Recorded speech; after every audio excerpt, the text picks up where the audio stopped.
Hi, hello everyone. Welcome to the channel. I'm Cheryl and this is True Crime and Other Stuff. Thanks for being here where I like to bring you the facts about true crime, the missing, current events, or anything I find interesting or important. Today, I'm celebrating 1,000 subscribers. Woohoo! Today, I'd also like to talk about Russell Brand, Ruby Franke, the Delphi case, and the Idaho 4. So we got a lot to get to. Let's go.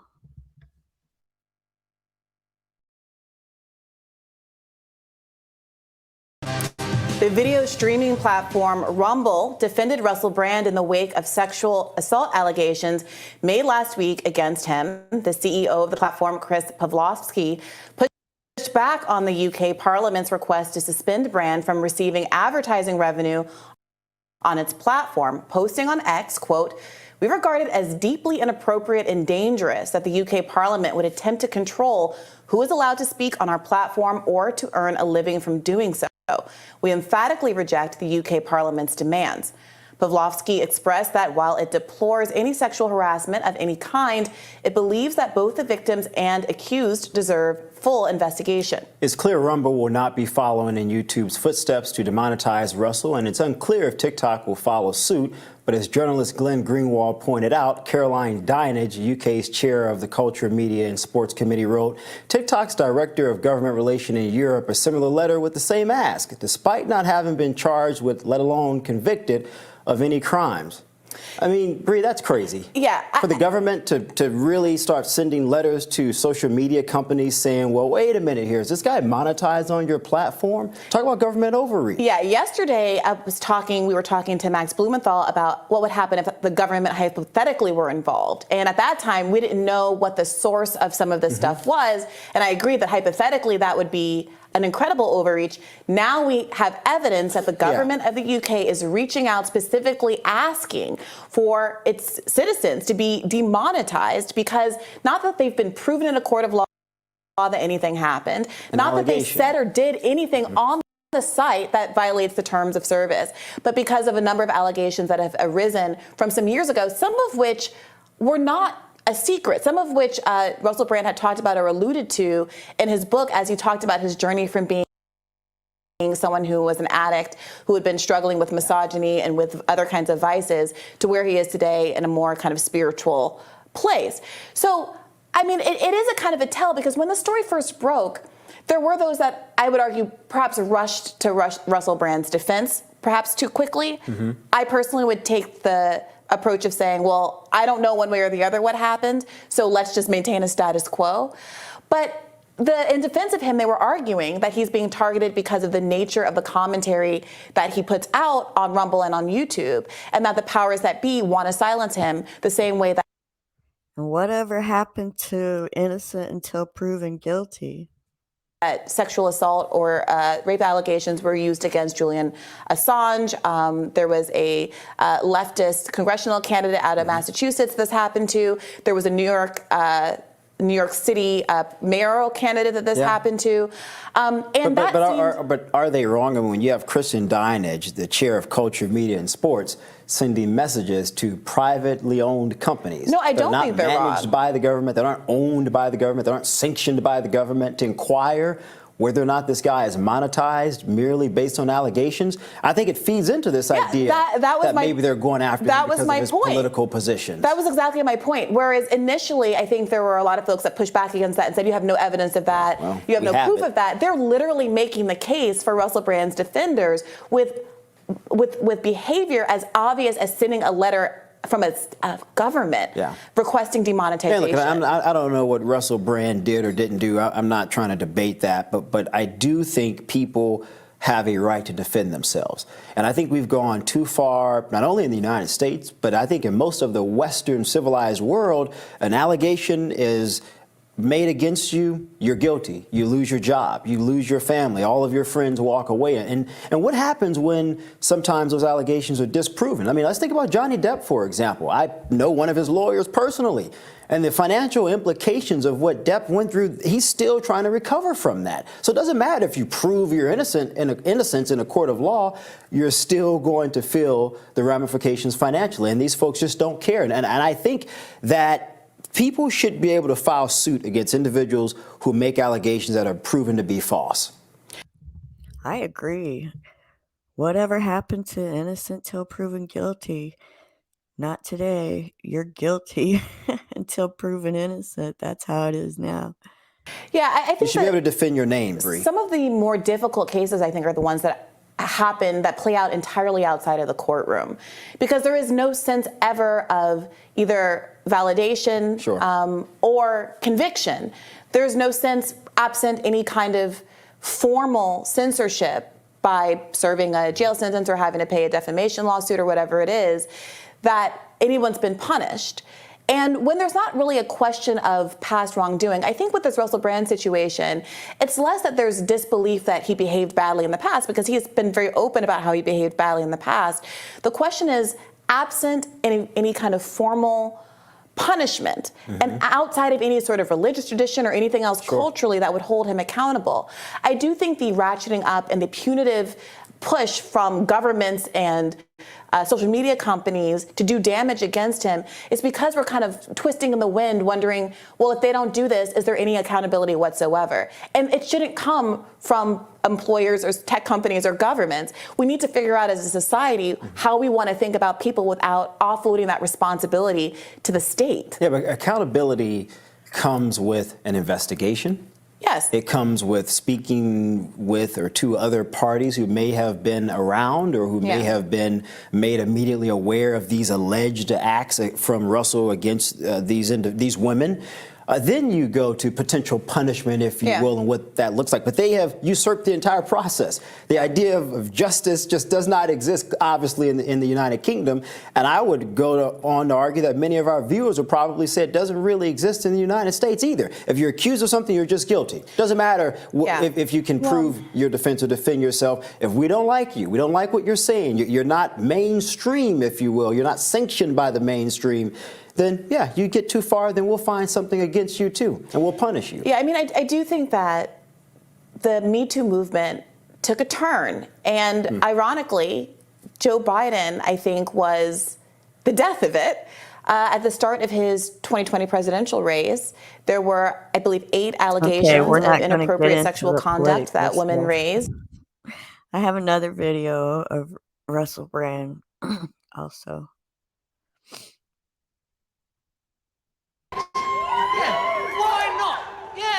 Cheer the idea of sex.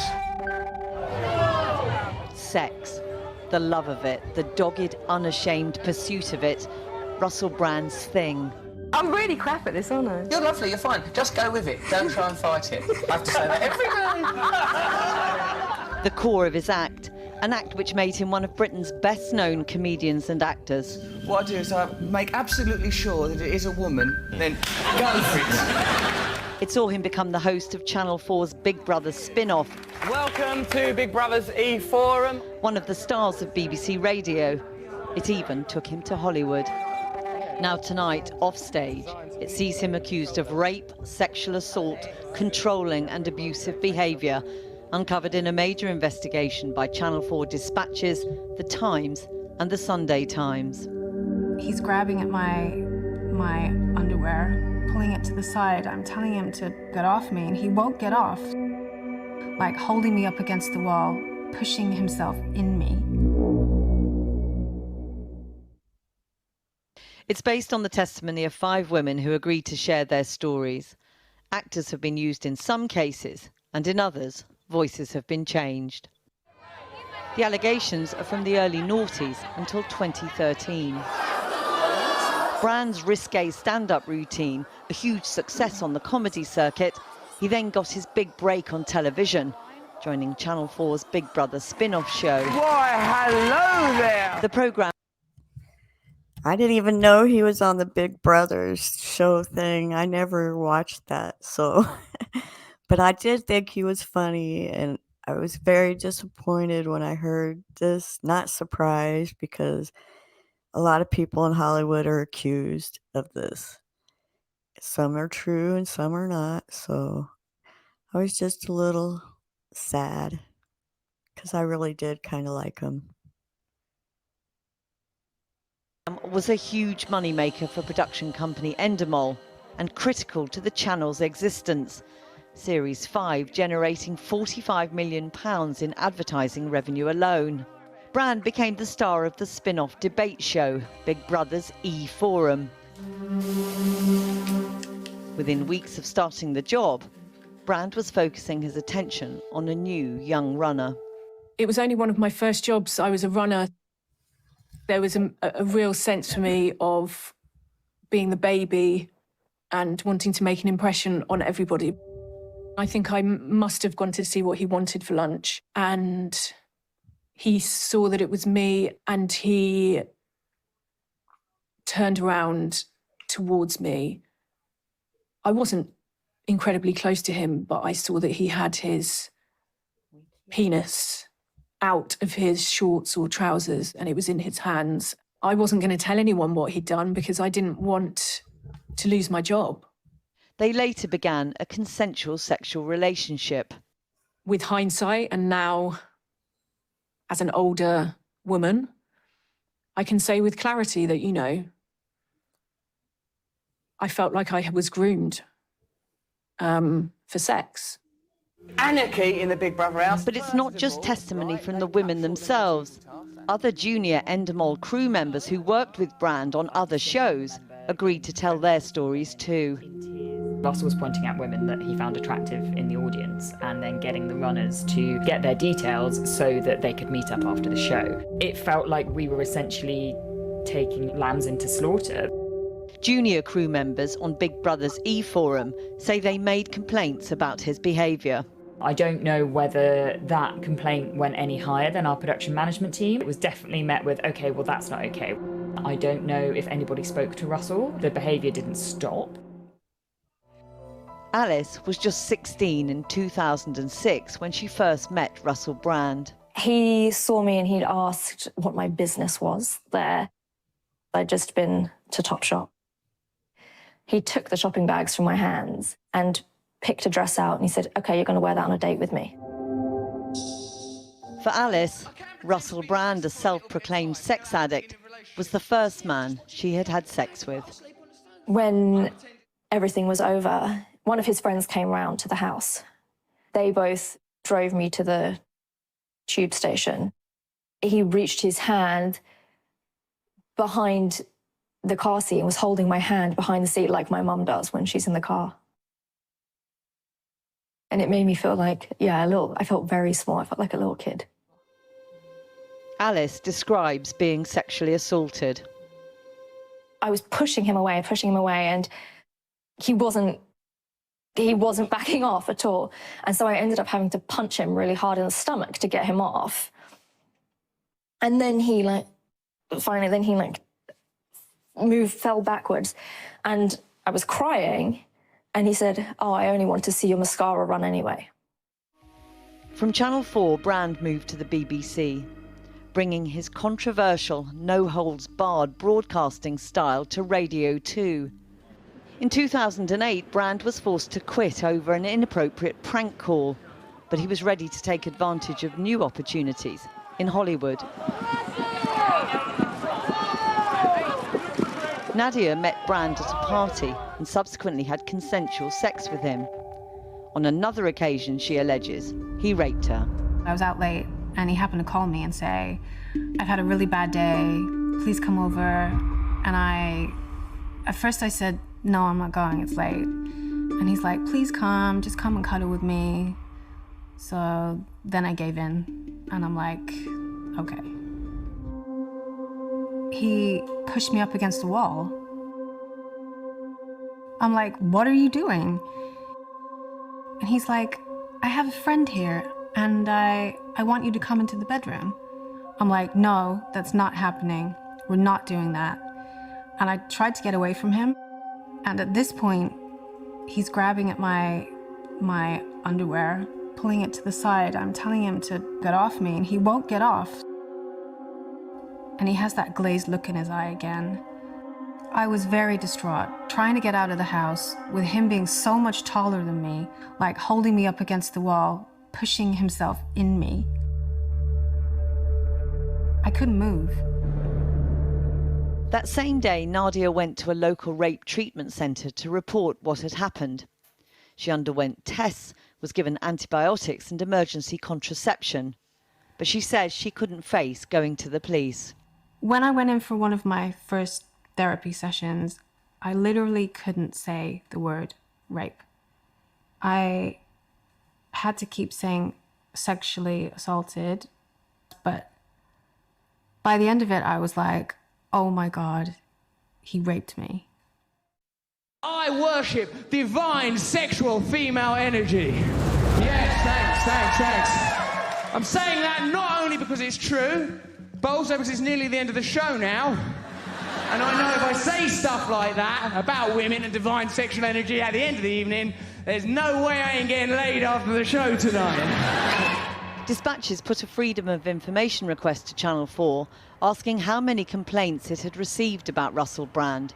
But Channel 4 refused to release the information, saying they were under no legal obligation to do so. The programme asked...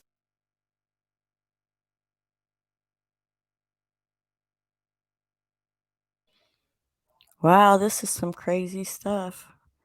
Okay, I got another video about Russell supposed to have another complaint.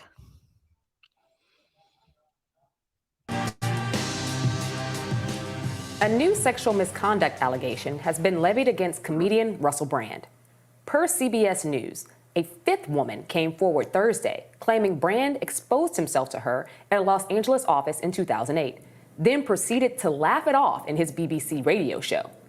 According to the BBC, which first reported on the incident, indicated that the woman did not file a formal complaint and the network's management never took action despite having learned about it in 2019. They did tell CBS News they're going to investigate it. Since the several accusations made against Brand, several companies have severed ties with him. His talent agency, Tavistock Wood, a women's charity, as well as tour promoters have terminated their relationship with the comedian. Several YouTube sponsors also said they won't work with him. Rising has reached out to Russell Brand and his team for comment, but have not yet heard back. These allegations are pretty disturbing. The New York Times apparently started an investigation into Brand. I don't know if someone tipped them off or they had a... Companies have severed ties with him. His talent... Sorry about that. Wow, it seems like he's being blackballed. Nobody's working with him. He hasn't even been proven guilty yet, so that's crazy. Agency, Tavistock Wood, a women's charity, as well. I feel like we kind of had the same reaction when we heard about this, which was he's always talked publicly in a very, I think, kind of degrading way about women until pretty recently when he started his conservative podcasting shtick. And so I don't think either of us were super shocked when we heard about this. No, absolutely. And in Russell Brand's case, the interesting thing here for me, I think, reading up on this is the timing, because Russell Brand made part of his image, part of his buildup as a celebrity, so to speak, was that he also went above and beyond in describing his sexual exploits, in describing and getting handsy with women in interviews. There's one actress that he bounced on his lap in a late night TV show, and she looked completely uncomfortable the entire time. This is a guy who talked about his sexual prowess, who talked about his aggression towards women, and honestly, media laughed it off. He became more and more famous the more aggressive his sexual exploits happened to be. So my thing here is, like, much of these allegations aren't necessarily something that is groundbreaking, to be honest. This is a guy who went who sat down and had conversation with multiple journalists years ago about the things that he would do to women, and people just laughed it off. It was kind of like he's part of this good boys club, and this is how masculine men act, and it made him more sexy, I guess. His appeal went up. We saw his face on covers of magazines. At the time, I was an undergrad, and I thought that he was a creep, because who says this? Who does these things? And it's interesting to see that it's all come to light now, or it's come to prominence now, in a way that a few years ago, when he was actually engaging in this behavior, people were cheering him on. They weren't deriding him for being extra inappropriate and for things up to and including sexual assault. Yeah, the time. I totally agree. Like, his whole comedy's about that. So yeah, I agree with that. Timing is interesting to me too, because it does seem like he gets this podcast, he starts sort of bucking the establishment and speaking in a more conservative way politically, and then the accusations come out, and not saying that that's the women's fault, but it was the New York Times that decided to launch this investigation and reach out to these women. And it just seems like kind of gross to me that sometimes we go after people based on what their politics are, and not because we particularly want justice for the women. Like, I don't feel like the women's experiences or their accusations were really centered in this. It was more about Russell Brand is saying things we don't like, let's go get him. And I think that's kind of backed up by the fact that the Culture, Media and Sport Committee from the British government sent a letter to Rumble demanding that they take down his videos, saying, I'm writing concerning the serious allegations regarding Russell Brand in the context of his being a content provider on Rumble with more than 1.4 million followers. They go on to ask them to take down his content and to demonetize it. And that coming from a government organization is very concerning to me from a free speech perspective. Again, this guy hasn't been charged with anything. He hasn't been convicted of anything. We can analyze and evaluate the allegations however we see fit.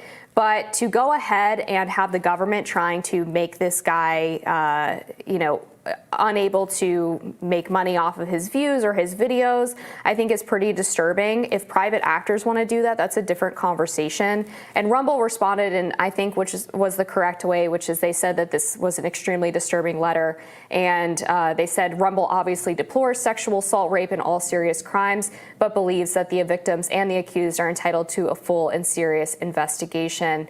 And so they're going to keep his content up. I think that was the right move. No, I actually agree with you, and I know that that's rare. I agree with you on that, because I think that there's a pattern here, and I've never been one to say, okay, just because someone was accused of something, even though his looks a little shaky, even though someone's accused of something, they have not been convicted of said thing. And removing his content, which has nothing to do with anything sexually explicit. It's not like this is content that it may not be my groove. It may not be something that, if you're not conservative leaning or ultra conservative, that you're interested in, but that's no reason to basically take someone off of a platform. But I would argue that this is not something that is only partisan, because as you can probably recall, during the last Super Bowl season, there was an NFL Hall of Famer who was supposed to be speaking and basically working a lot of networks around the Super Bowl, and he was accused of basically sexual harassment in a hotel lobby. And once the video came out, he basically, negated the argument the entire time. He denied it.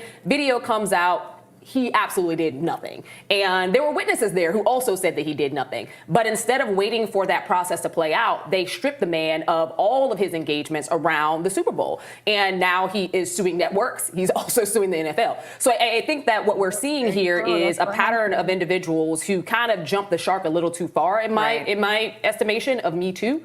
Yes, these women, at least in Russell Brand's case, may have allegations that are 100% true. We've seen some of the text messages. They've been released. It looks real shady for this man. However, until he has actually been proven guilty of something, it becomes a problem that he would be deplatformed, especially considering that his platform has absolutely nothing to do with the allegations of, say, a crime. Yeah, I think that's exactly right. And I think one of the biggest detriments of the Me Too movement was that it did go really far in a lot of cases of not only taking allegations at face value, but also of elevating things like bad hookups or bad dates to the level of a crime. I mean, the Aziz Ansari case that was published at babe.com net was probably, I think, the death knell of the Me Too movement, because this was a guy who was awkward and maybe a little pushy with women, but it wasn't the case where he was raping women or sexually assaulting them. It was women saying, yeah, I didn't really like what he was doing with his fingers and I didn't say anything, and now I'm going to run to the media outlet and complain. And I think that just delegitimizes actual real allegations that end up being proven true. It makes it easier for men who are guilty of sexual assault and misconduct to get away with it by saying, well, look at what happened to this guy. I'm a victim just like he is. And so we always need to be careful to make sure that we're vetting these claims properly and allowing them to go through the investigatory and criminal process before we automatically condemn somebody just because an accusation was made. I think you're absolutely right. Exactly. All right. So what do you guys think? Do you think he's being treated unfairly? You think he's innocent till proven guilty? Or do you think he's guilty without being proven innocent? I don't know. Okay, we're going to move on to the next video. I think it's about, let me see, Ruby Franke, I think. Let me see. Tell me exactly what's happened. I just had a 12-year-old boy show up here at my front door asking for help. And he's said he just came from a neighbor's house, and we know there's been problems at this neighbor's house. He's emaciated. He's got tape around his legs. He's hungry, and he's thirsty. He has duct tape around each ankle. Yeah, there's sores around him. I think there's a good chance he's been... He also said... Oh, and he has been around his ankles. I mean, his wrists as well. Okay, this boy has been...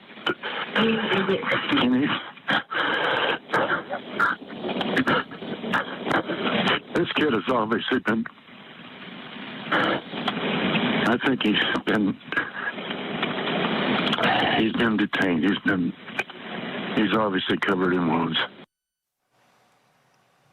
You would think that this 12-year-old boy had escaped. You know, he'd been abducted and he was put in someone's dungeon and made his way out, and he was just looking for some food and some water. That's not the case. He's in a house with his mother. In a house with his mother, escaping from a house with his mother. Who's his mother? Ruby Franke. There she is. Got some pictures of her. Mother of 6, 41 years old.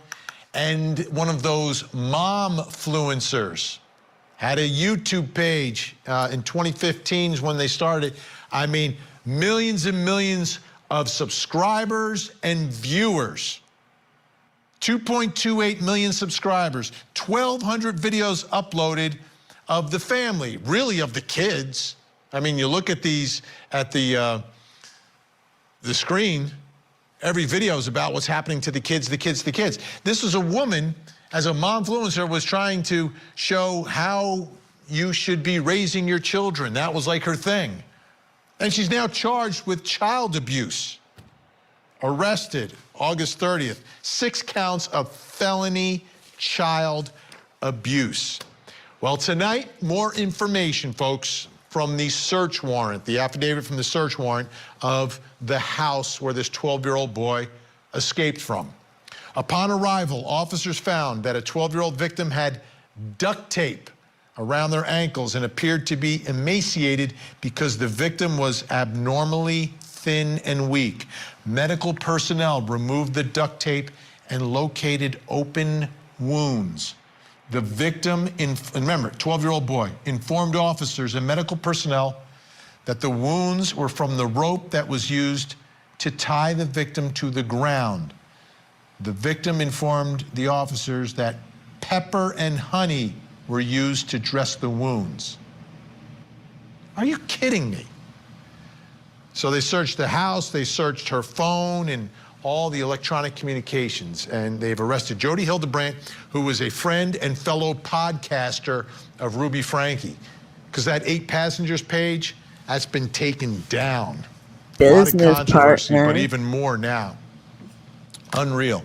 Let's bring back in our think tank, Eklund Mercy, Kirk Nurmi, Holly Davis. Kirk, it goes from bad to worse. You're putting like pepper on open wounds, wounds from ropes used to tie a child down and then covered with duct tape?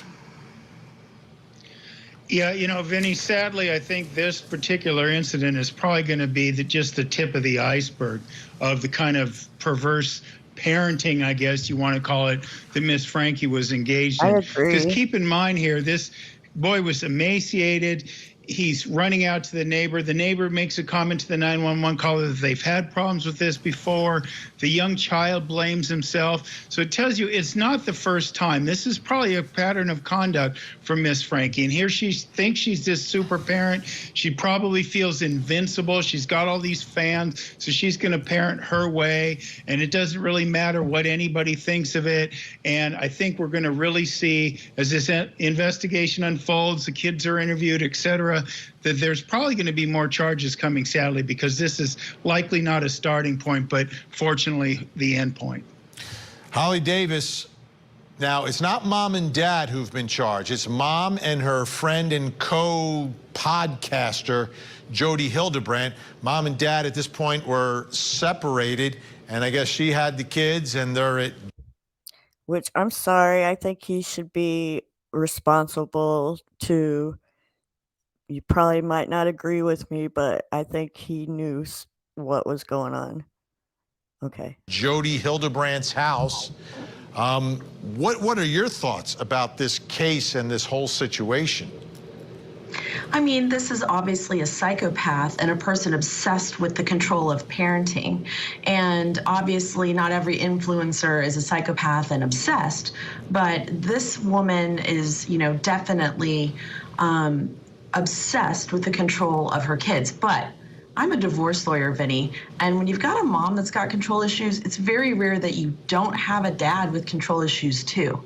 And I understand he wasn't in the home. I have no information about his involvement in the case, except I've read that he's wanting the kids back. He thinks that the courtroom should be closed to the media and things like that. But I would be very, very curious to know if the dad had absolutely no idea that the mother of his 6 children had such terrible abuse issues. Your children don't get emaciated overnight. That is a prolonged and continuous pattern of abuse. And I would be absolutely shocked if this husband had no idea about what his children were suffering at the hands of his, I suppose, still wife. I believe they're separated, not divorced. Yeah, separated, not divorced, correct.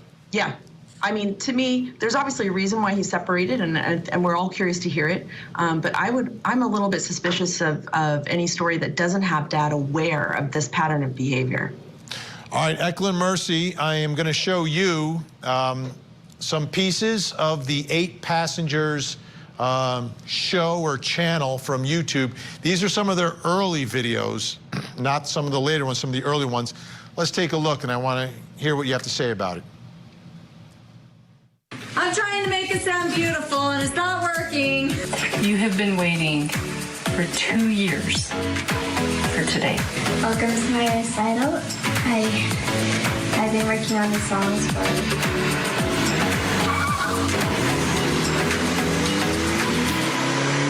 Once a year on Thanksgiving, I want to at least see you in a half-decent shirt. That's not his school uniform. And you look handsome. And he doesn't want it to be recorded. Helping Grandma in the kitchen. Getting ready for our big feast. Mom,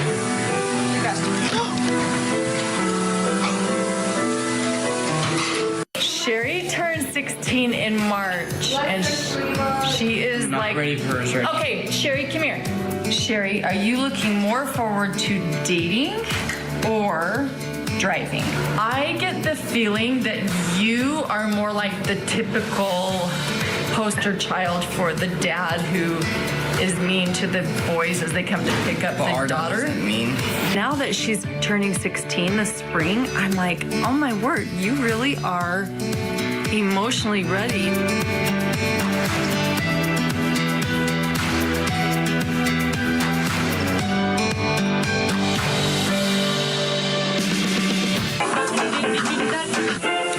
See you guys later. Eklund, anything strike you about those videos? Because I Oh, noticed those something. poor kids, none of them are smiling. Want to go None of them first? are happy. Yes, please. I didn't see any children smiling. Absolutely. I a couple of years ago, I read something that stated that mental health issues are going to expand because of social media. And I think what we're seeing here is like a Munchausen by YouTube. Likes and views are addictive.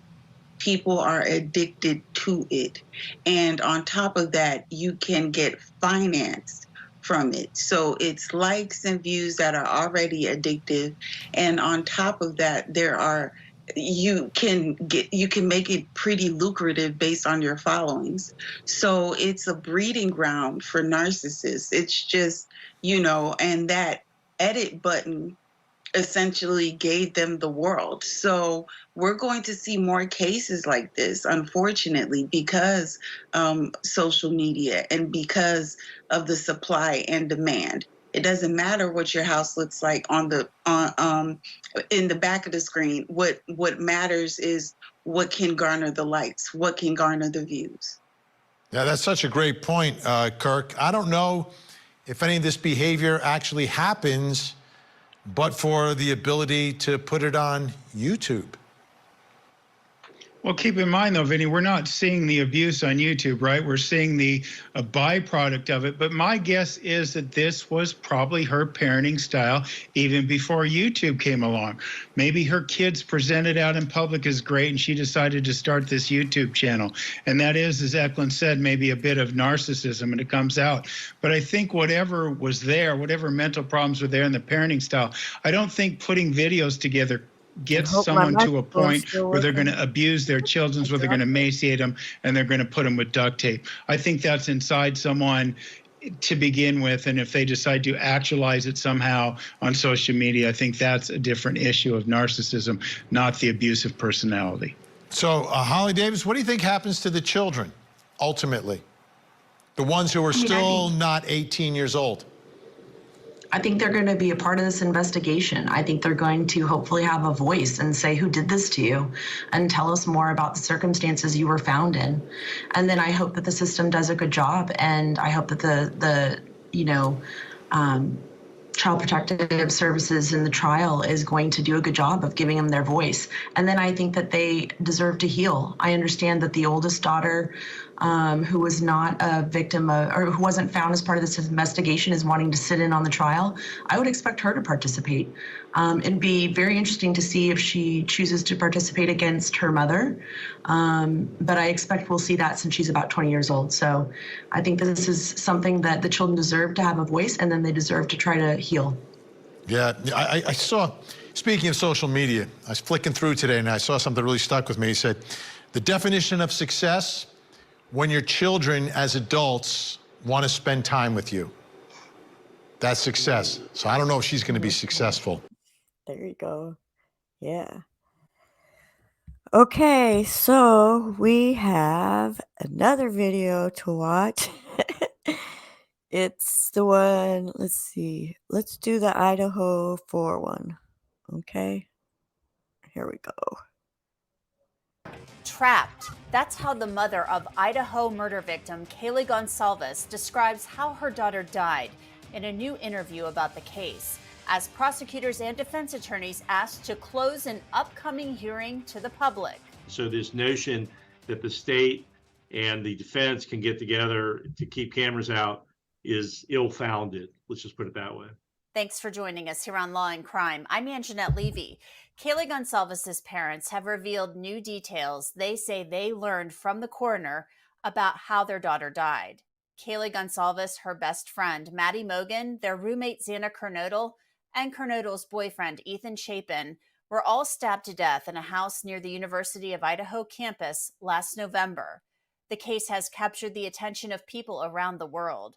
Brian Kohberger, a Washington State University PhD student, has pleaded not guilty to the murders. In an episode of 48 Hours, Kaylee Goncalves' parents said the county coroner told them that Maddie Mogen was killed first. Kaylee was killed second. She was sleeping in the bed with her best friend. Yeah, there's evidence to show that she awakened and tried to get out of that situation. The new information comes as Bryan Kohberger is due back in court this week. His lawyers are asking Judge John Judge to dismiss the indictment. They claim the grand jurors were biased and that mistakes were made in the process. But mystery still surrounds some of the specific claims because the motion is sealed. Now the defense and the prosecution have filed paperwork agreeing to close the hearing to the public. But there's one problem with that, according to First Amendment lawyer Jack Greiner. Well, I think that the idea that the defense and the state can get together and close a hearing just by their own agreement is just simply not the case. There are other stakeholders, there are other people with interest, including the families who is, from my reading, there's a desire that the cameras be in the courtroom by at least some families of the victims. The other stakeholder, obviously, is the public, and the public is represented by the media. Greiner has argued on behalf of media outlets in courts for years. In fact, he was part of a coalition that included Law and Crime during a high-profile trial in Ohio last year. To close a courtroom, the Reporters Committee for Freedom of the Press says the judge must hold a hearing on the need for secrecy and allow the media and others to argue against closure. It's a rule from the U.S. Supreme Court. Closing courtrooms is rare in criminal cases. It is a huge outlier. The idea of closing the courtroom entirely, that the public can't come in for any purpose, is separate and apart from having cameras in the courtroom.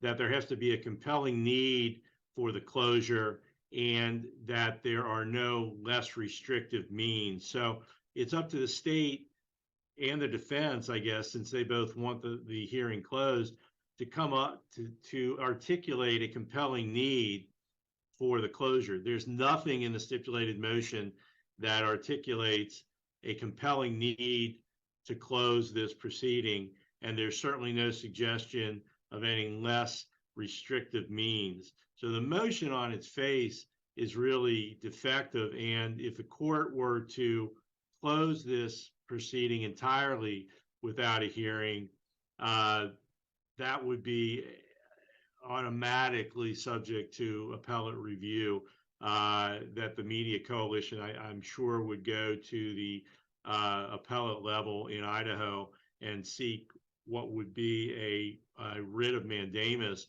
to ensure that the court be open during these proceedings.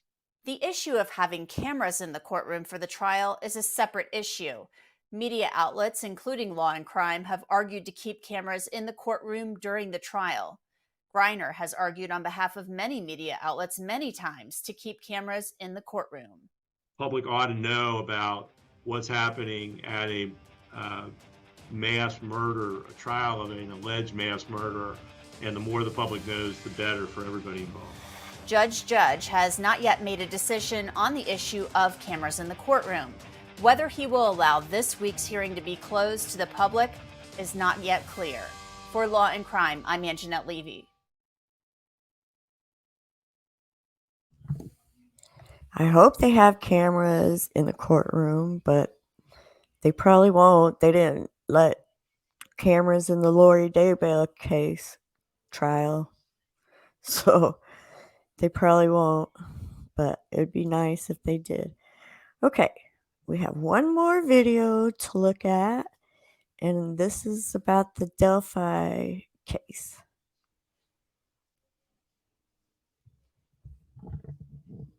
Closer look into the Delphi double murder case, for the first time revealing how the two Indiana teenagers were killed. Plus, the accused killer Richard Allen confesses to the murders on multiple occasions before exhibiting bizarre behaviors in his jail cell. For nearly 6 years, this video was the only clue the public had in the unsolved murders of Abby Williams and Liberty Libby German. On February 13, 2017, the 13 and 14-year-old girls were hiking on a trail in Delphi, Indiana. They then disappeared. The next day, their bodies were discovered in the woods nearby. The video was taken by one of the victims the day she was murdered and released to the public as investigators searched for more information. Officials now say the man in the video was Richard Allen. Since his arrest in October of last year, he's allegedly confessed to the double homicide. And for me, the biggest thing was these documents gave us more context into these so-called confessions we've been hearing so much about.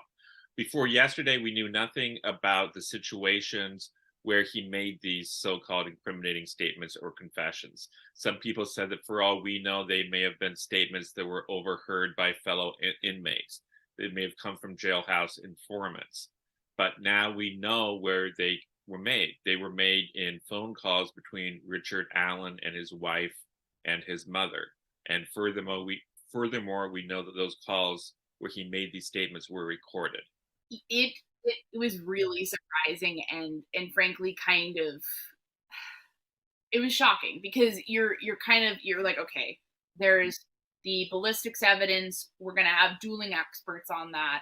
We have him placing himself at the scene, which is definitely problematic, but does not mean that he's placing himself at the murder scene. The gun does that. But other than that, what's the shape of the case? And if on top of that, he's confessing to it, that seems like a hurdle the defense will have to overcome. Kevin Greenlee and Anya Kane, creators of the Murder Sheet podcast, are partially to thank for the release of nearly 120 unsealed documents. The pair have been following the Delphi case for years, even before Allen was arrested. One thing that always stuck with me about the case is I remember talking with my mom about it, and I have sisters who are not super far away in age from Abby and Libby, like they're in that generation. And like just the idea of these two girls who are best friends having a lovely day and enjoying each other's company and going out like for what kids do, like a walk on the trails. That's so normal. That's so appalling that they did not come back from that and that their families as a result don't get to see them grow up. It's horrific. It's enraging. And so the case always stuck with me because of that. And because like, okay, we have this guy on video footage. Why are there no answers? Greenlee and Kane say they were pleasantly surprised this week when Judge Francis Gull ordered hundreds of pages of documents be released to the public. There's actually a process in Indiana for documents to be sealed. And basically that would involve either the prosecutor or the defense filing a request with the court saying there's something in here, whether for privacy concerns or investigative concerns, that really needs to be withheld from the public. But in this case, things were being sealed even though those requests were not being filed. And so people behind the scenes were saying this isn't right, this process isn't being followed, these things should be made public. We prepared a motion basically asking the judge, can you unseal some of these documents that were improperly sealed? And we were really pleased that she looked upon that motion favorably and released all those documents yesterday. Upon reading the documents, Allen's alleged confessions stuck out to Greenlee and Kane and to law and crime legal analyst Julie Rendelman. So absolutely, it's always interesting, certainly as a prosecutor and as a defense attorney, to hear time and time again a defendant make statements while they're incarcerated to someone who on the phone. And the reason that we're always so shocked is because everybody knows those calls are being monitored and taped. And yet he still managed to make statements that incriminated himself. And so there's no question that the prosecution is going to hone in on those statements and any other statements he may have made to any other individual in which there's any indication of culpability. Rendelman says Allen's conversations and alleged confessions will likely be used by prosecutors at trial. Certainly, anyone who heard the statements made by Richard Allen can be called to testify. But in the case, for example, of the phone call from jail, they don't need the wife in order to testify. They can simply call an individual who works at the facility to explain how the phone system works, the fact that the phone was being used by Richard Allen at that time, and establish that the phone number that he called or spoke with was in fact his wife. They don't need her because they have the actual audio tape of what he said. According to the newly released court documents, Allen admitted to the murders to both his wife and his mother. On April 3rd, when he made the confession to his wife, she quickly hung up the phone. Finding out the context of these confessions or these incriminating statements is surprising, because we're hearing it's not a jailhouse snitch, it's not a police officer interrogating him, it's to his wife and mother. It's to the two women who have supported him throughout all this whole mess. And so hearing that it happened in that context, the defense's side of things is that he's having a mental breakdown and he's deteriorating because of prison conditions. So you can see that side of it where someone might be out of control, even if they're innocent. But on the prosecution side, he has no real reason to just unilaterally confess to his two biggest supporters. So it's going to be something for the defense to definitely overcome that hurdle, and for the prosecution to kind of continue pushing the narrative that we have the right guy. And I think it's interesting also to learn what happened after these so-called confessions. It says in the documents that Kathy Allen ended the phone call abruptly. And after that, Richard Allen seems to have gone into some sort of mental and emotional tailspin. Following these confessions, Allen's defense alleged his mental health issues really ramped up. Court docs say he began, quote, wetting down paperwork he had gotten from his attorneys and eating it. Allen also refused to sleep and purposely broke a tablet that allowed him to send texts and listen to music. He has this tablet which he uses to communicate with the outside world. He's been making an average of 1 or 2 calls a day. After this, he breaks it. He stops wanting to eat. He stops wanting to sleep. And he begins doing bizarre things. One thing mentioned in the documents is that he takes his legal paperwork, he wets it, and he eats it. And all of this stuff is going on right after this call with his wife, where he basically, according to the documents, confessed. Gross and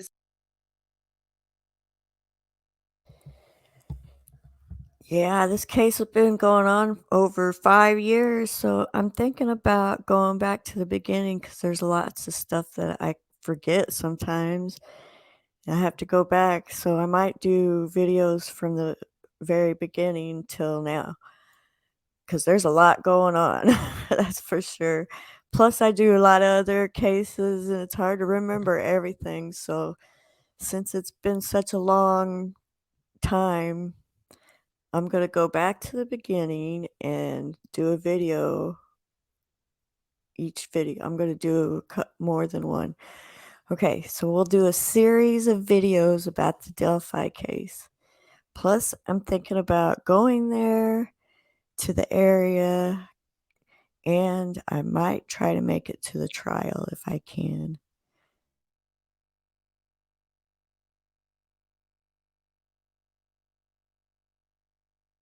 Statements. And they're trying. They're saying he was mentally unraveling at the time because of that. Richard Allen seems to have gone into some sort of mental and emotional tailspin. Broke a tablet that allowed him to send texts and listen. He was mentally unraveling at the time. Of mental stable mind when he made those statements or confessions to his loved ones, and therefore a jury cannot rely on them. Prosecutors have pushed back on this theory, though, noting that Allen was evaluated by 2 psychiatrists on April 14th after his alleged confessions. The medical professionals determined Allen did not need to be moved, and court documents note his behavior went back to normal after this evaluation. But besides Allen's behavior on the inside, court documents also reveal what investigators recovered from his home when a search warrant was executed last fall. But there's a document called the search warrant return, and that spells out everything they seized and they took from the Allen residence. So it was very interesting to see exactly what they took. We know obviously that they took a gun. I don't think we realized how many guns he had. He also had knives, and of course they also took many items of clothing. And one thing from that search warrant return that jumped out at me was they actually removed a little swatch underneath the spare tire in his car for testing. And so I'm curious, what was it they saw there that they thought needed to be tested? And have those tests been done? And if so, what are the results of those tests? Among the items recovered from Allen's home, a .40 caliber handgun, handgun cartridges, a memory card, some boots, a Carhartt coat, jeans, and 13 knives. As Law and Crime Network previously reported, Allen was first interviewed by an Indiana conservation officer back in 2017. He stayed off police radar for years, though, until that initial interview was rediscovered in September 2022, which led to the execution of a search warrant in October 2022 and Allen's arrest. You know, he comes up initially in 2017, and, you know, he volunteers information to a Department of Natural Resources investigator and says, hey, I was on the trails that day. Back in 2017, Allen admitted to police he was near the High Bridge the day the girls were murdered, saying he was wearing a Carhartt jacket and blue jeans. Investigators later reported a bullet recovered at the crime scene previously cycled through a gun that belonged to Allen. But what may be the most shocking thing from the newly unsealed court documents is the revelation that both girls were killed by a, quote, sharp object.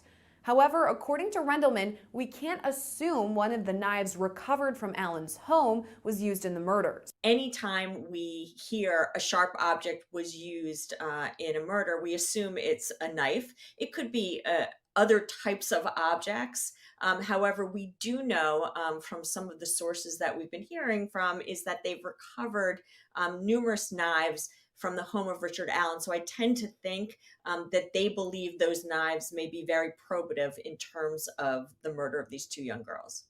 And while new evidence may look incriminating for Allen, Rendleman says his defense will work hard to convince jurors there is reasonable doubt. I don't think I ever consider anything a slam dunk.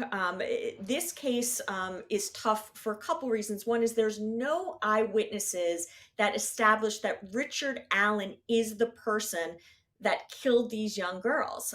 There are pieces of circumstantial evidence that establish that he was there. And there are pieces of circumstantial evidence that if you put together, make out a fairly strong case that Richard Allen was the person responsible. But I think that the defense has and is going to be able to work on some of the holes that exist with some of the lack of evidence, at least to raise some reasonable doubt to the jury. Right now, Allen is being held on $20 million bond. He's pleaded not guilty to the murders of Abby Williams and Libby German. He's set to go to trial on January 8th of next year. Reporting for Law and Crime Network, I'm Sierra Gillespie. Shocking revelations. Wow, what do you think about that? This trial is going to be crazy if it gets to that. All right, so leave comments, give me a thumbs up, subscribe if you haven't already. You know all the things that you're supposed to, hopefully. And have a beautiful day.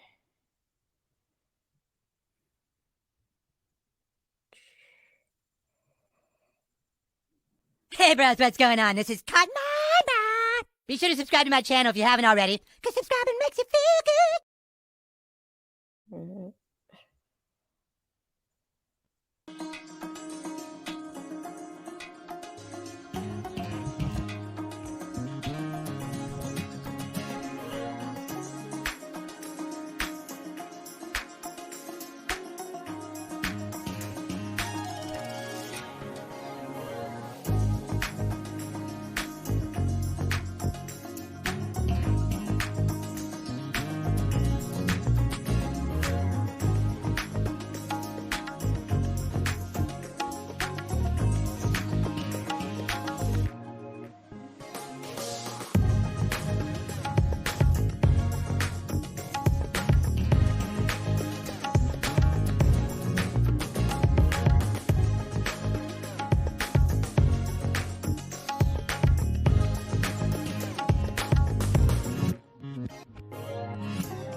I thank all of you for subscribing to my channel. I finally made it to 1,000 subscribers. Please watch my videos and give them a thumbs up. Thank you.